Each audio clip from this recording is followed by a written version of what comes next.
वन्देन्दु तुषारहारधवला या शुभ्रवस्त्रावृता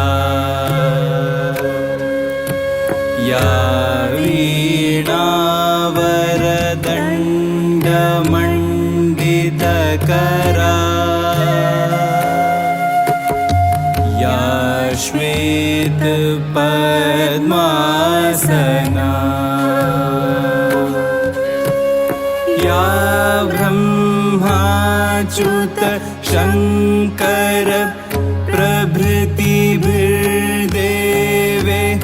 सदा वन्दिता सा मा पातु सरस्वती भगवती निःशेष जाड्यापहा। ॐ वसुधैव कुटुम्बकम् ॐ वसुधैव कुटुम्बकम् ॐ वसुधैव कुटुम्बकम् ॐ वसुधैव कुटुम्बकम्।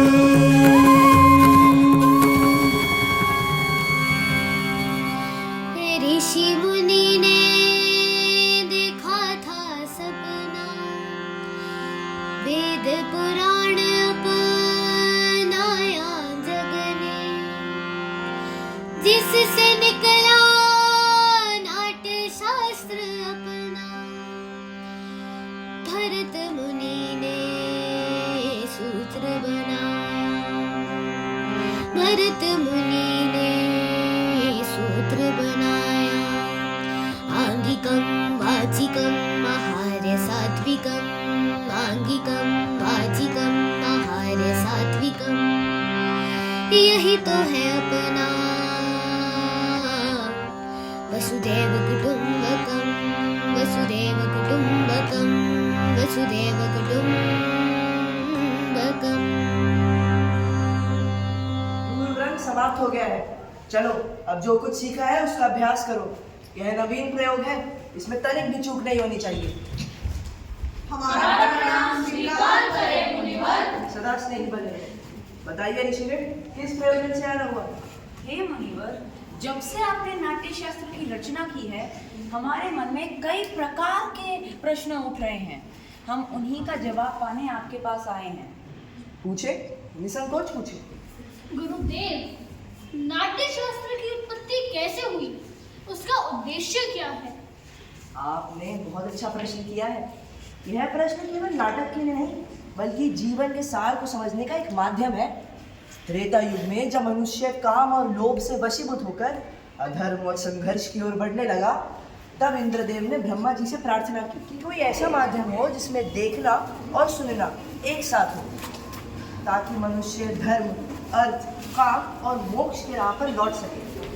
इसलिए ब्रह्म जगत पिता ने नाट्य वेद की उत्पत्ति की, जिसके प्रयोग का शास्त्र नाट्य शास्त्र है।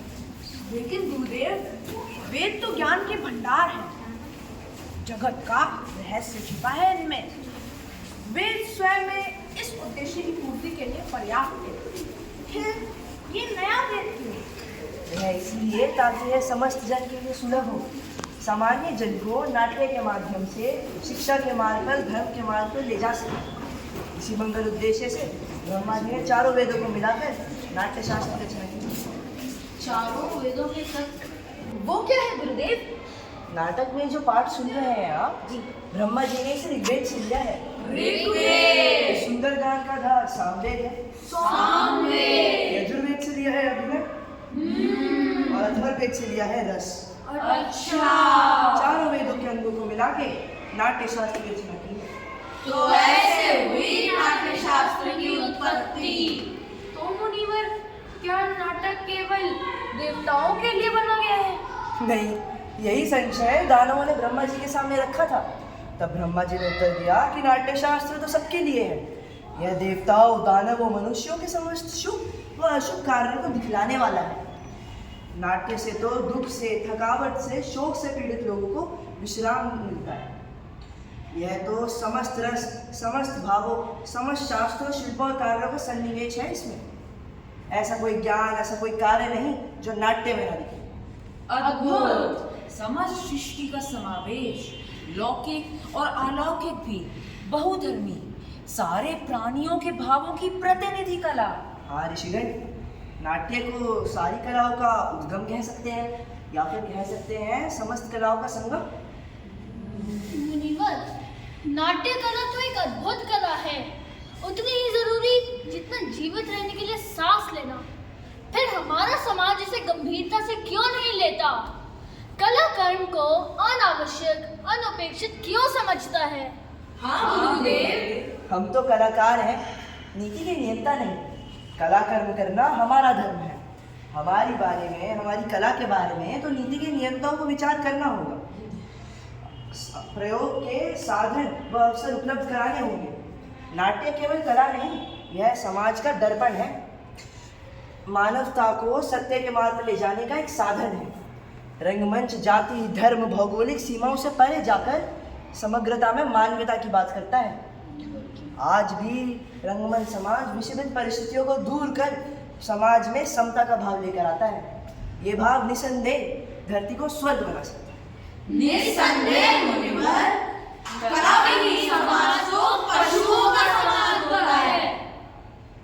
इसी अपेक्षा और आशा के साथ कि कला और कलाकारों को वह स्थान मिले जिसके वह अधिकारी हैं, मैंने नाट्य शास्त्र को पंचम वेद कहकर पुकारा है। पंचम वेद, समस्त वेदों का ज्ञान। आइए ऋषिगण, मेरे कर्म पुत्रों ने आपके लिए एक नाट्य ले आए हैं, आप उसका आनंद लीजिए। आइए।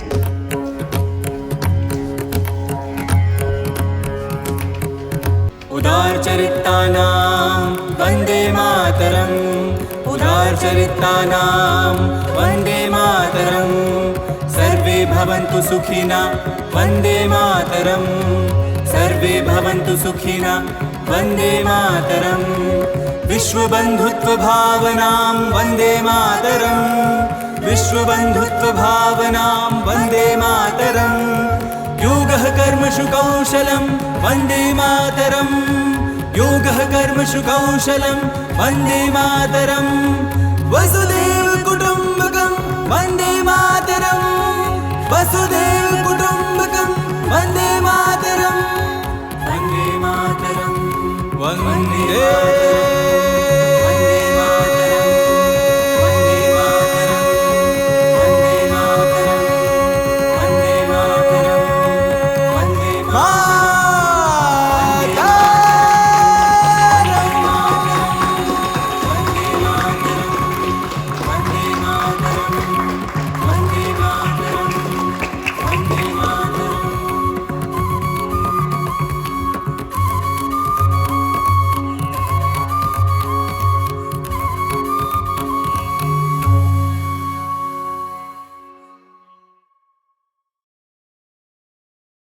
नमस्कार। मैंने अभी निर्देशक तरुण डंग जी द्वारा प्रस्तुत नाटक पंचम वेद देखा, जिसको देखकर मन अत्यंत प्रसन्न हुआ, क्योंकि इस नाटक के द्वारा हमें हमारे सभ्यता, हमारी संस्कृति, हमें नाट्य शास्त्र के बारे में जानकारी मिलती है। इसमें जो बच्चों ने अभिनय किया वो तो देखने योग्य है। किस प्रकार इस नाटक के द्वारा किस प्रकार जो ऋषि है वो भरत मुनि से प्रश्न करते हैं, वो पूछते हैं कि ये नाट्य शास्त्र क्या है, तो भरत मुनि उनको सुनने और देखने की योग्यता, साथ साथ होने का किस प्रकार वो ज्ञान देते हैं, किस प्रकार से हमारा ज्ञानवर्धन होता है, ये हमें सिर्फ इस नाटक के द्वारा इस नाटक के द्वारा जो है वो पता चलता है। तो मेरा मन अत्यंत प्रसन्न है इसको देख के, क्योंकि इसमें नाट्य शास्त्र में पंचम वेद इसका नाम क्यों रखा गया, क्यों 4 वेदों के बाद इसके पंचम वेद रखने की इसकी आवश्यकता पड़ी, और भरत मुनि जी ने क्यों इसको नाट्य शास्त्र की संज्ञा दी। और इसमें नाट्य शास्त्र की सारी विधाओं का प्रदर्शन बहुत बखूबी है, चाहे वो संगीत है, नृत्य है, गायन है, वादन है, उसका सबका प्रदर्शन बहुत बखूबी देखने के लिए मिलता है। तो मैं एक बार फिर से इसके निर्देशक तरुण डंग जी को बहुत बहुत धन्यवाद देना चाहूंगी, जिसने हमें इस पंचम वेद के बारे में जो है वो जानकारी प्रदान की। धन्यवाद। I have just seen the play presented by the students of Prudence School.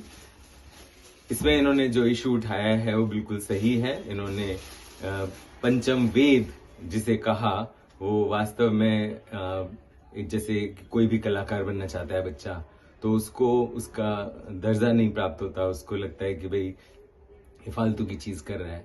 तो उन्होंने जो कलाकारों के लिए जो वास्तव में उनका दर्जा होना चाहिए उसका इशू उठाया है। दिस इज वेरी नाइस और ये बहुत ही अच्छा प्ले मैंने देखा कि वास्तव में इन बच्चों ने बहुत ही अच्छी प्रस्तुति करी है।